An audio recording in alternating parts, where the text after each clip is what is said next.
On this edition of Independent Sources, why is the Independence Party candidate getting lost in the shuffle?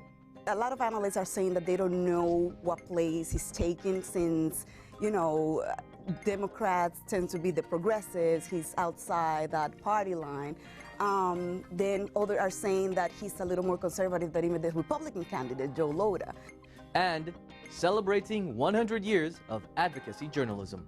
We continue to remain very vocal on a number of issues, and like everybody else, we're trying to figure out how to, reconfigure ourselves in a way where we can serve our audience and build our audience and remain faithful to our mission. Those stories and more coming up on Independent Sources.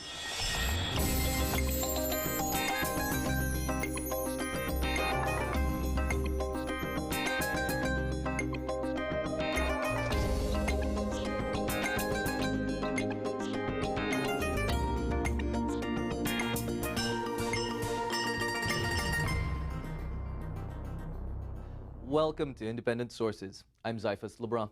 The city's mayoral race is in high gear these days, evidenced by the many campaign ads and the daily headlines that the candidates are generating. But ignored in much of the coverage is another candidate, Adolfo Carrion Jr., the former Bronx Borough president turned Independence Party candidate. So why does the former Democrat seem to be absent from the mainstream conversation? Gary Pierre-Pierre sat down with reporters Marlene Peralta and Deborah Lee Santos to talk about Carrion's chances. Deborah Lee, how much of an impact do you think Carrion will have on his elections in November? It's hard to tell. I mean, obviously now the polls indicate, he's in the single digits and that he's not really making much of an impact and hasn't been able to really connect with voters. Things will tighten up, as everyone knows, and things will change somewhat. The question becomes, does he connect? Does he become a compelling candidate, a third-party candidate between now and November? Does Lhota and or de Blasio make some sort of mistake or gaffe that really cost them some points with voters? The question every candidate has to answer is, who are you? They have to be able to answer that question in a way that voters believe and they trust. And even if you fudge a little bit on the details, they have to believe that that narrative is true. That's what he has to do, and he's shifted so many times at this point, he may have a harder time than most. So Marlene, who is Adolfo Carrion? Well, I think that's a question for him. But his candidacy, it's, a lot of analysts are saying that they don't know what place he's taking since, Democrats tend to be the progressives. He's outside that party line. Then others are saying that he's a little more conservative than even the Republican candidate, Joe Lhota. So I think he's just trying to kind of be the independent that he wants to be, right?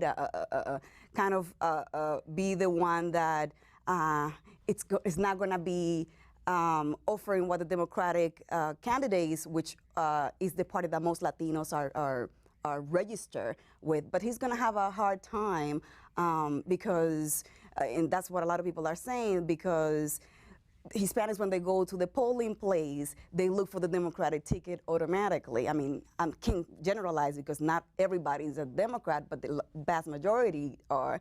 And, in finding his name, in that ticket, a lot of people are going to be confused. A lot of people don't know much about the candidates in this election, and I think they're just starting to pay attention, and it's only, 2-3 weeks away from November 5th. Okay. Now, what is happening? There was so much excitement about the Latino communities coming of age politically, and now we see that it looks like we still won't have citywide office. Years after Ferrer and Herman Badillo, we seem to be regressing. Is that the case, in your opinion? Well, it seems like it's the Ricky Martin effect, right? Every so many years where the Latino explosion is coming, Gloria Estefan and the Miami Sound Machine, to use pop culture, and then Mark Anthony, Jennifer Lopez. And it All right, seems, enough with the pop culture yeah, already. well, no, but it does mirror, I think, this sort of, endless fascination with Latinos coming of age, and then sort of finding that perhaps that doesn't stick in the way that we want it to.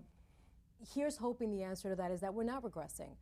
The question becomes, are there candidates who are compelling enough, who are strong enough and register with voters and have, as we were discussing a little while ago, a Latino agenda. And let's be clear, there is no Latino agenda, but there have to be issues that resonate with voters, Latino voters, that they say absolutely. And I think de Blasio to date, and that may change again, but de Blasio seizing on stop and frisk in the way that he did was a clarion call to many Latinos who said, no one's been paying attention to this, no one's been paying attention to me.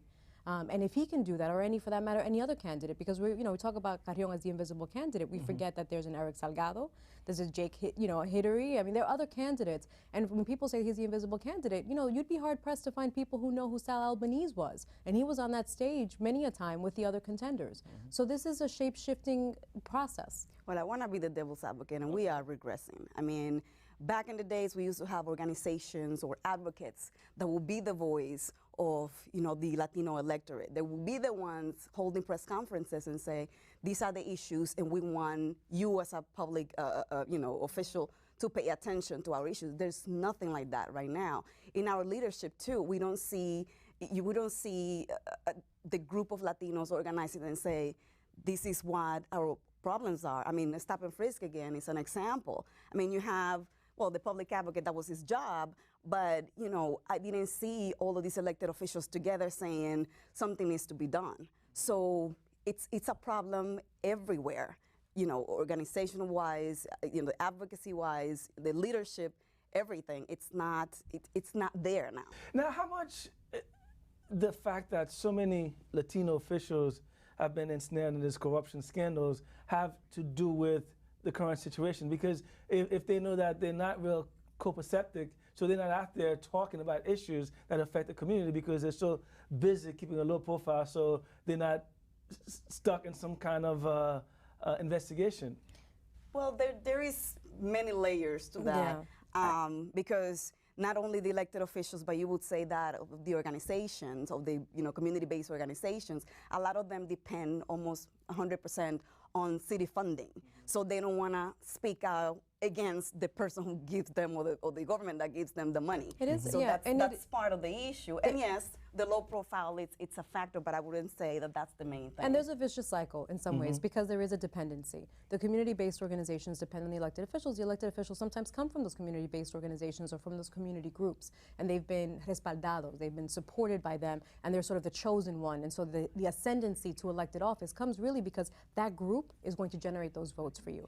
So that becomes an issue when you're in office now, and then you say, is there malfeasance? Was there bad stewardship of funding? Then who's going to call out who?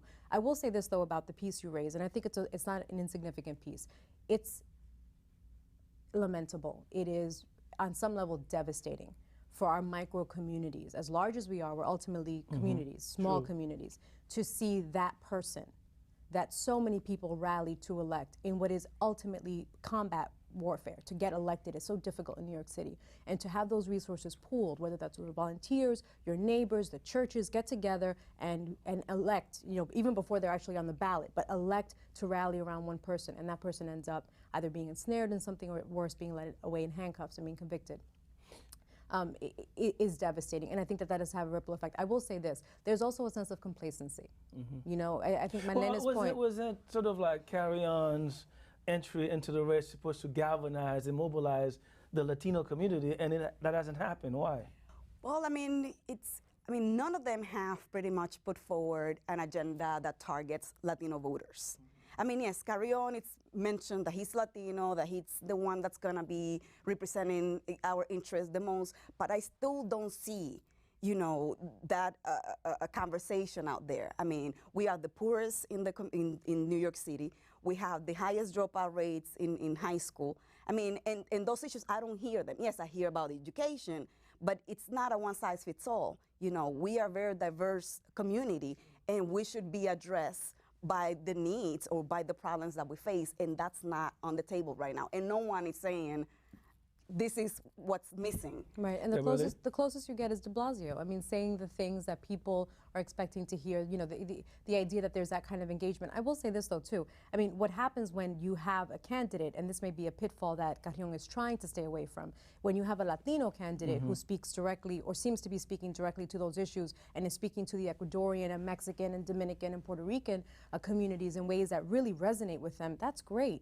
That's not so great for you in the general election. Well, that raises the point about ethnic politics. Can you galvanize your group at the same time then alienate the other groups?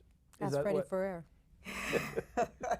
Ask Freddie Ferrer. Well, that's yes, impossible, because again, going back to Latinos, we have a very low voter turnout, and if you're just going to focus on them, you're going to have a problem. Yes, we are almost 1 million people registered to vote, not only eligible to vote, but registered to vote, and only maybe a third or less than a third go out and vote. So that's nearly impossible. But again, we are a diverse city and we have different blocks. So it's not only focusing on one group, but addressing, I know you all exist, we all here, and this is what I'm going to do for you. Why is that? Why do we have such a low turnout among Latinos in the city? That is $1 million question. I mean, and again, this is not something that we can answer in a couple of seconds. There are a number of reasons for that. There's, there has to be a history of it, there has to be a pattern of it, and even if there isn't, there has to be some sort of support system, a civics support system. I mean, if you don't even know how to vote, you don't even know what that means and how to register. I have people who still ask that question.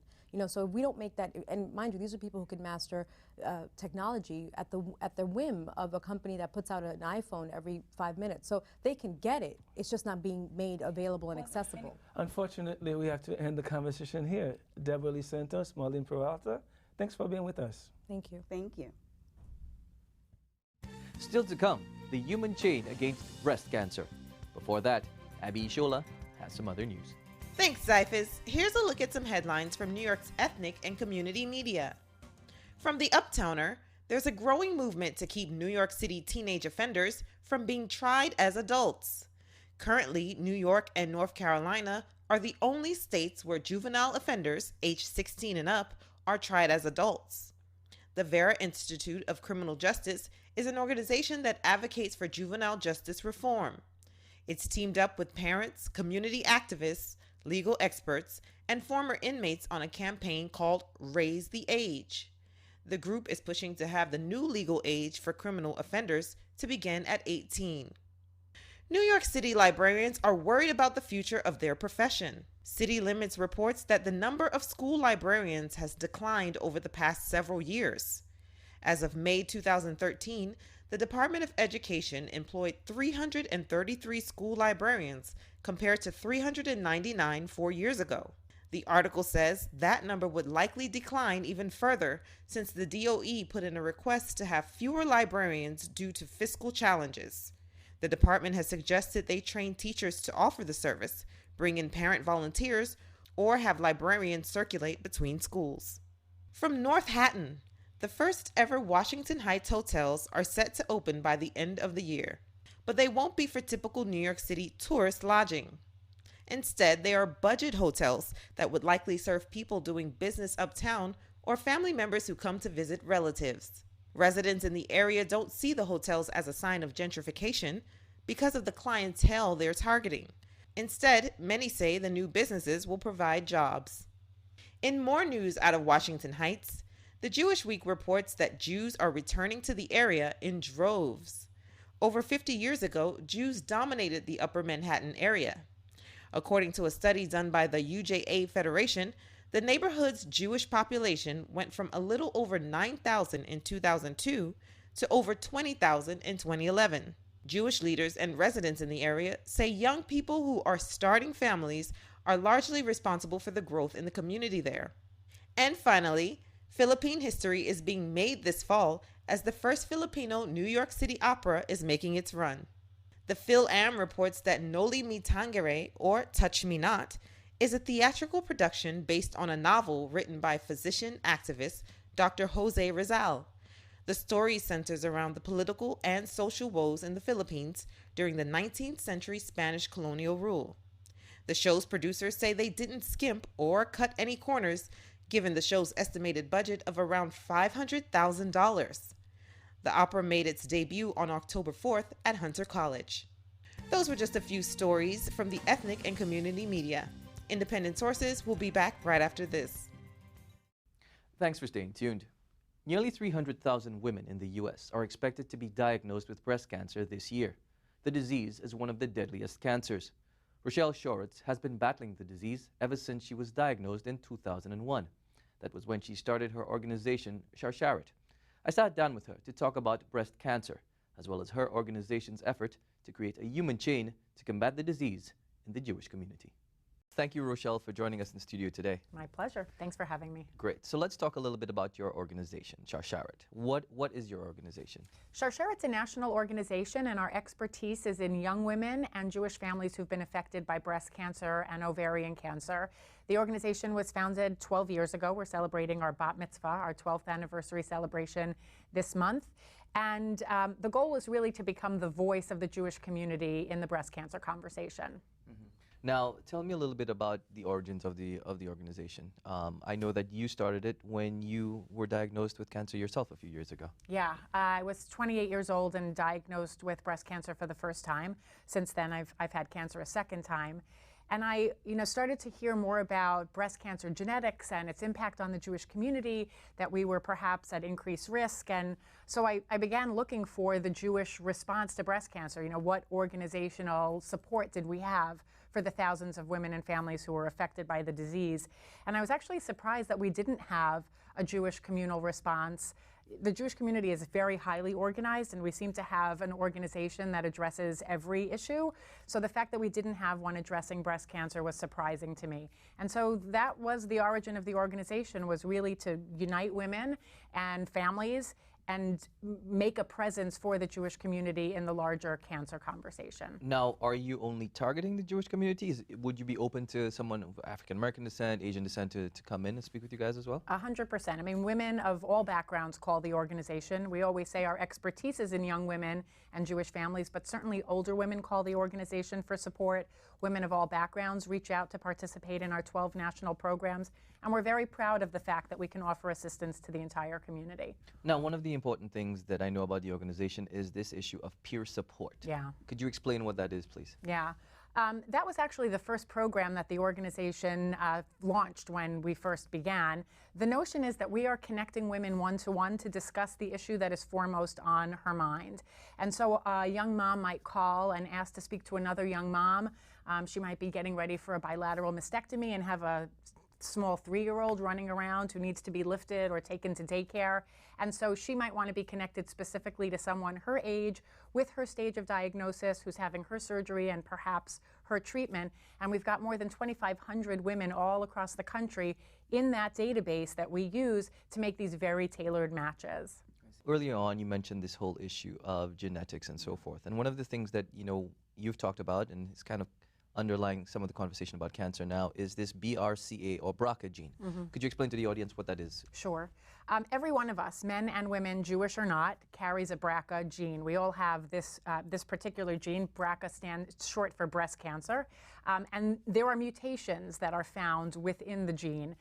In the Ashkenazi Jewish community, 1 in 40 of us carry certain gene mutations that make it much more likely that we'll develop breast cancer.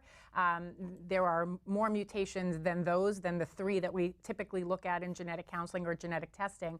But that 1 in 40 statistic is very significant because those who carry a mutation have an 80% chance, an 80% risk of developing breast cancer in their lifetime. And that's a very significant risk. How would somebody find out whether or not they're carrying this gene or not? Very simply, it begins with a conversation. Knowing your family history is probably the first key to understanding genetics.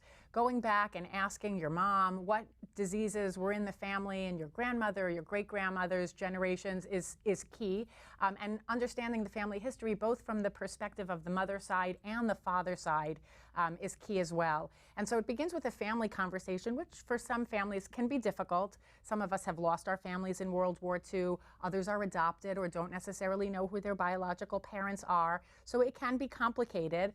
But for those who have a family history, the next step would be, who understand their family history, the next step would be to speak with a genetic counselor about that family history and really starting to stratify and understand the actual risk. So there's a conversation with the family, conversation with a genetic counselor, and then the possibility of genetic testing, which is a blood test.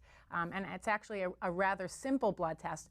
but its consequences and the ramifications of the information you glean from that test are enormous. And so thousands of women call the organization to talk about their family history, their conversations with the genetic counselor, and then, of course, the actual results of their test. Recently, with Angelina Jolie's diagnosis and her decision to have mastectomy because she too had the BRCA gene, there was a little bit of misinformation as regards to who can actually carry this, and it became known as a Jewish gene. Mm-hmm. Is that really the case? Is it a Jewish gene, or does any and everybody can carry this? Well, I just want to correct one thing. So Angelina Jolie wasn't diagnosed with breast cancer, which is, I think, why there was so much news about her decision to opt for prophylactic surgery. In terms of the notion of the Jewish gene, obviously the BRCA gene is not solely a Jewish gene. We all carry that particular gene, and many of us carry mutations even outside of the Jewish community. One thing I've been reading a lot about lately is research coming from the Bahamas about the incidence of the breast cancer gene mutation in the population there, and we're constantly studying the gene and its permutations in research labs all across the country. I don't prefer to call the BRCA gene mutation the Jewish gene mutation, because I think it misinforms the broader public about their own risk of breast cancer, which perhaps is lower than the risk in the Jewish community, but is, inevitably something of concern to all of us. So I think focusing on the BRCA gene mutation, as Angelina Jolie did in the news, can only be a good thing for the community at large. Obviously, when people are learning something sort of complicated and scientific in nature, it takes a little bit of time to dispel the myths and really get to the core of what a gene mutation means in a family. But I think with time, we'll definitely see more people going for genetic counseling, really understanding their risk and making proactive decisions that could ultimately save lives. Absolutely. Now, I know that this is a very serious, but it's also a very taboo topic in so many of in so many communities. Mm-hmm. How do you speak to perhaps an older woman in a more conservative part of the Jewish community? How do you address these issues to tell them about the disease? Yeah, I mean, I think you're right to recognize that certainly topics such as genetics and cancer can be taboo in many communities, not just the Jewish community. At Sharsheret, we really try to educate the community in a way that feels comfortable to the members of the community. So we'll create publications, for example, that don't necessarily have pictures of the female body, if that's something that would be considered inappropriate for some of the members of the community that we try to reach. We talk a lot about family history as opposed to genetic testing, because there's so much more than just a blood test at stake. We really try to focus on the specifics of the community, really understanding what makes the topic taboo. Is it a fear that your children won't be able to marry if it's discovered that there's a gene mutation? Is it an issue of modesty in terms of the pictures and diagrams that we're using in our publications? And I think those kinds of lessons really cross over into communities the world over. Understanding the specific nature of the community that you're targeting is so important in cancer advocacy, because even though we all share so many similarities when it comes to cancer and genetics, there are differences in the way we communicate about cancer and disease and illness. And so I think one of the issues that I feel sort of most proud of in terms of Sharsheret's accomplishments has been our ability to craft these very culturally sensitive materials. I see. And you're telling me we're almost out of time. So any final thoughts before we close, Rochelle? Well, I appreciate the opportunity to be here during Breast Cancer Awareness Month. I think, October is a great time for all of us to reflect on our own family histories, and it all goes back to that very simple notion of really understanding where you came from. What family members have what diseases. These are conversations that we can have over Thanksgiving or, at a family barbecue, and they're life-saving conversations. And so I appreciate the opportunity to put some substance behind the pink of October. Well, thank you so much, Rochelle. I appreciate you coming in. When we come back, celebrating a century, covering New York's Hispanic community.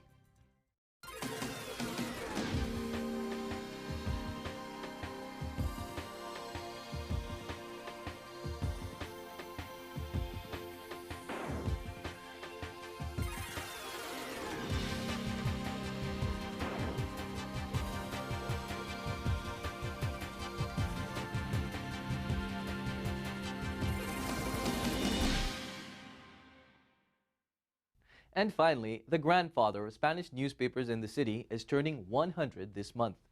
El Diario La Prensa started as two separate competing papers, El Diario and La Prensa. They merged in 1963 to become one of the most influential papers in the city. We learn more about the publication's 100 years of advocacy in this report produced by Vianora Vinca.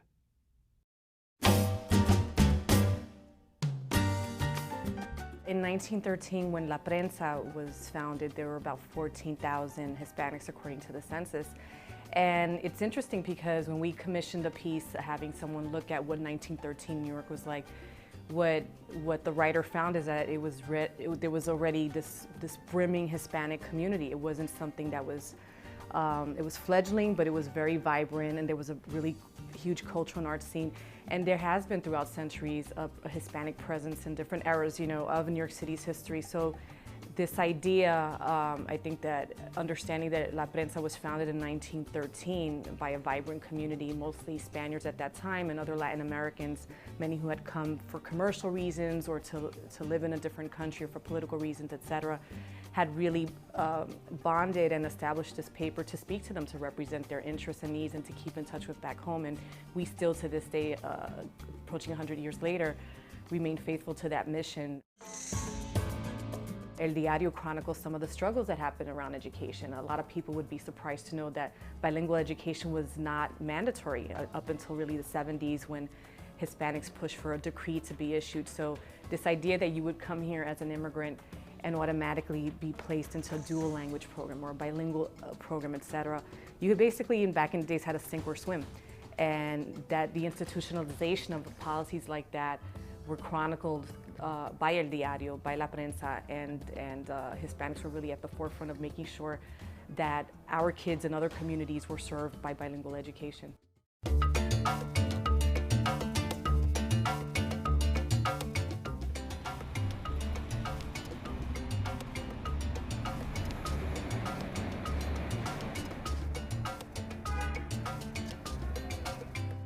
Immigration has always been a constant. So in the 1920s, when there were a number of policies at the national level happen, we have cartoons, political cartoons that would run in the paper, or commentaries where Spanish New Yorkers, folks had Spanish heritage from Spain, were protesting against some of the quotas that were being introduced around immigration. So immigration reform, immigration policies, and that coverage has been a constant throughout the 100 years.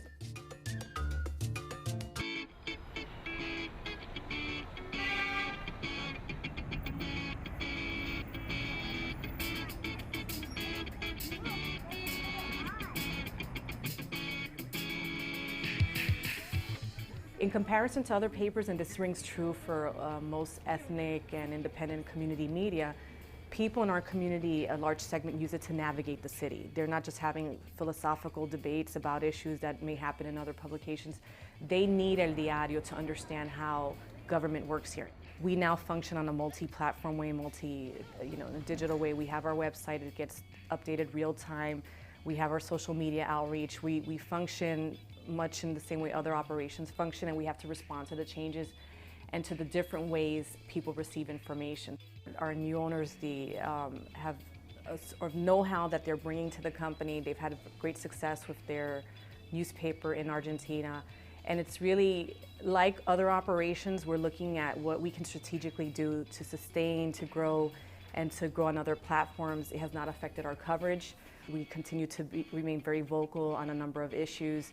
And like everybody else, we're trying to figure out how to, reconfigure ourselves in a way where we can serve our audience and build our audience and remain faithful to our mission, and at the same time, of course, have revenue to be able to sustain this operation that's been around for 100 years, and we anticipate 100 more.